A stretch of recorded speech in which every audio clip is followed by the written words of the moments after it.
Paano bumitaw sa maling relasyon? Tanggapin ang katotohanan. Kapag mali na, kahit gaano mo pa siya kamahal. Hindi lahat ng pagmamahal dapat ipaglaban, lalo na kung ikaw na lang ang laging nasasaktan.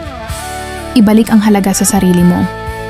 Matagal mo nang ibinuhos ang oras, panahon, tiwala at puso mo. Tandaan mo, hindi mo kailangan ubusin ang sarili mo para lang may manatili.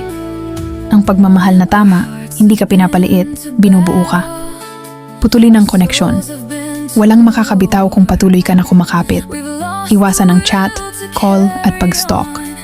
Bigyan mo ng space ang sarili mo na maghilom. Umiyak kung kinakailangan. Ayos lang na umiyak. Iiyak mo lahat ng nasa dibdib mo. Hindi ka hinaan ng pagluha.